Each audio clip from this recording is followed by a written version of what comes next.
Zero factorial जिसकी value 1 होती है। आज मैं इस वीडियो में इसी बारे में बात करने वाला हूं कि जीरो फैक्टोरियल की वैल्यू 1 क्यों होती है। अगर हम बात करें किसी भी नंबर के फैक्टोरियल की यानी n फैक्टोरियल, तो n फैक्टोरियल को हम ऐसे डिफाइन करते हैं कि any number, for example there is a number 4, मान लीजिए कि 4 है, 4 फैक्टोरियल में लिखने वाला हूं। तो 4 फैक्टोरियल का मतलब है कि 4 तक के सभी नेचुरल नंबर्स का मल्टीप्लिकेशन, यानी 4 इंटू 3 इंटू 2 इंटू 1, जिसकी वैल्यू 24 होगी। तो ऐसे हम ये कहते हैं कि वहां तक के सभी नेचुरल नंबर्स का मल्टीप्लिकेशन, यानी n तक के सभी नेचुरल नंबर्स का मल्टीप्लिकेशन हमें n फैक्टोरियल बताता है। लेकिन जीरो के साथ क्या है कि जीरो खुद नेचुरल नंबर है ही नहीं। अब हम जीरो फैक्टोरियल लिखते हैं तो हम क्या समझते हैं, कहां तक उसको मल्टीप्लाई करने वाले हैं या ऐसा क्या करने वाले हैं, जीरो फैक्टोरियल को 1 क्यों लिख देते हैं। तो एक छोटा सा उसके पीछे का लॉजिक है जिसको हम आज इस वीडियो में समझने की कोशिश करेंगे। मैं 2 तरीके से समझाने की कोशिश करूंगा इसे, दोनों में से जो तरीका आपको अच्छा लगे उससे समझिए। पहला, जीरो फैक्टोरियल जानने से पहले एक्सपोनेंशियल फंक्शन की तरफ विचार करते हैं, जो कि a⁻x हम जानते हैं। उसमें भी अगर किसी भी नंबर का पावर हम 0 करते हैं तो उसकी वैल्यू भी 1 हो जाती है। एनी नंबर रेज टू 0 1 कहलाता है। अच्छा, एक्सपोनेंशियल का डेफिनेशन क्या कहता है, अगर किसी नंबर का मैं मान लूं फॉर एग्जांपल a स्क्वायर है, a स्क्वायर से हम क्या समझते हैं कि a को हम स्क्वायर यानी कि 2 टाइम्स मल्टीप्लाई करने वाले, a multiplied by 2 times. a⁻n है, इसका मतलब है कि a multiplied by n times. a का मल्टीप्लिकेशन कितनी बार करने वाले हैं, n टाइम्स। अब इससे हम सब इसी प्रोसेस से किसी एक नंबर को लेते हैं, फॉर एग्जांपल 2, मान लीजिए हम 2 लेते हैं। 2⁻1 की वैल्यू क्या होती है, 2 का स्क्वायर क्या होता है, 4, 2 का क्यूब क्या होगा, 8। ऐसी प्रोसेस से 2 का पावर 4 करेंगे 16, 5 करेंगे 32 एंड 64 सो ऑन। देखेंगे जैसे जैसे हमने 2 का पावर बढ़ाया वैल्यू बढ़ती चली जाती है। लेकिन अगर मैं चाहूं कि मैं इसके ऑपोजिट उल्टा चलूं, तो यानी कि अगर मैं 64 को 2 से डिवाइड करूंगा तो मुझे क्या मिलेगा, 32, यानी उसके एक लेस पावर की वैल्यू मिल जाएगी, 2 के लेस पावर की वैल्यू। यानी जिस नंबर का हम पावर बढ़ा रहे हैं उसी नंबर से अगर हम डिवाइड करते जाएं तो उसके पहले वाले पावर को हम पा सकते हैं। जैसे 32 को हम 2 से डिवाइड करेंगे तो 16 मिलेगा, 16 को 2 से डिवाइड करते हैं तो क्या मिलता है, 8। अभी 8 को 2 से डिवाइड करेंगे तो हमें क्या मिलेगा, 4, और 4 को 2 से डिवाइड करेंगे तो क्या मिल जाता है हमें, 4 को 2 से डिवाइड किया तो हमें 2 मिलता है, यानी कि 2 का पावर 1 मिलता है। अभी एक और लेस पावर चाहिए, तो ये पैटर्न कंटिन्यू होना चाहिए। लॉजिकल है कि ये पैटर्न, कोई ऐसा रीजन नहीं है कि हम पैटर्न को यहाँ बीच में कहीं ब्रेक करें। तो अगर 2 का पावर मैं 0 लिखूं तो अगेन हमें कैसे मिलेगा, इस 2 को हमें 2 से वापस क्या करना होगा, डिवाइड करना होगा।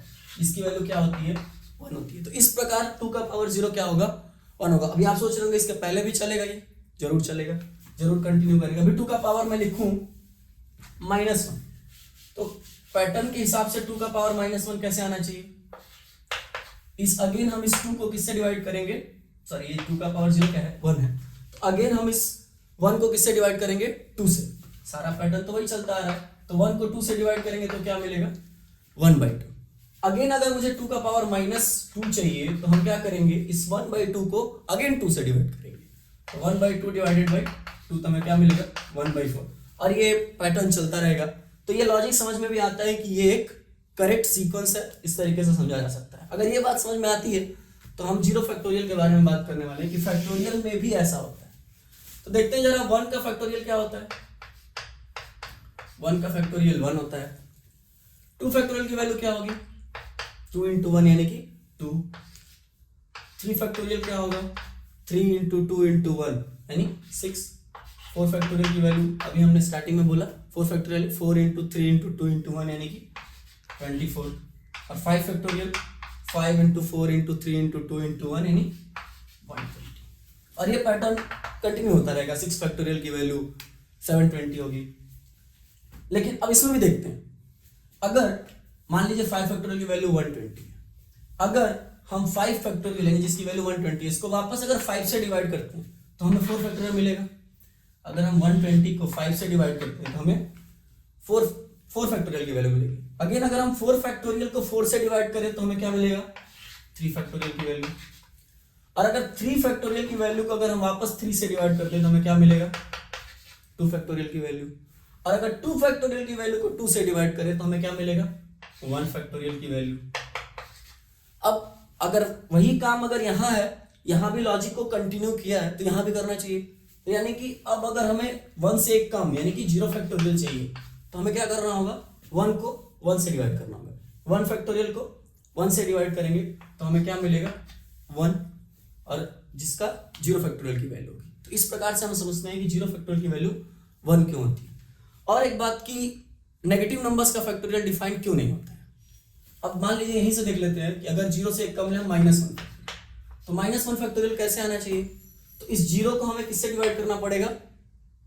सॉरी, इस 1 को किससे डिवाइड करना पड़ेगा? 0 से। तो 1 divided by 0 that is not defined. Mathematics में इसका डेफिनेशन नहीं है, हम इसको इन्फिनिटिव बोलते हैं, दैट इज नॉट डिफाइंड। तो नेगेटिव फैक्टोरियल डिफाइंड नहीं होता है। और इस तरीके से हम समझते हैं कि 0 फैक्टोरियल की वैल्यू 1 क्यों होती है। अब जरा इसी बात को हम एक फॉर्मूले से भी देखते हैं कि फॉर्मूले के हिसाब से हम कैसे लिखेंगे कि 0 फैक्टोरियल की वैल्यू 1 होती है। अच्छा, किसी भी नंबर, मान लीजिए मैं n फैक्टोरियल की बात करूं, तो n फैक्टोरियल को हम क्या लिखेंगे? n into n minus 1 into n minus 2 और एक dot dot dot up to 1, ये लिखेंगे।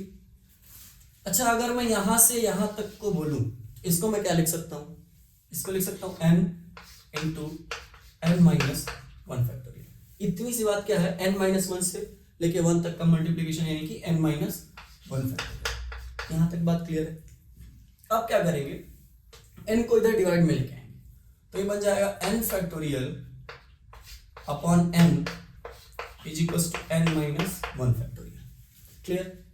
अब यहां से इंटरेस्टिंग चीज क्या है कि अभी हमको क्या चाहिए? 0 फैक्टोरियल। तो 0 फैक्टोरियल लाने के लिए हम n की वैल्यू क्या रखेंगे? 1। तो we will put n is equal to 1। n की वैल्यू क्या रखेंगे? 1। अब n की वैल्यू दोनों तरफ LHS RHS में 1 रखेंगे तो यहां हो जाएगा 1 फैक्टोरियल, और ये n की वैल्यू 1 रखिए इक्वल टू 1 माइनस 1। 1 माइनस 1 यानी 0 फैक्टोरियल। 1 फैक्टोरियल की वैल्यू 1 होती है, डिवाइड बाई 1 ही आएगा। तो यहां से भी हम देख सकते हैं कि 0 फैक्टोरियल की वैल्यू क्या आती है? 1 आती है। होप ये आपको समझ में आया होगा।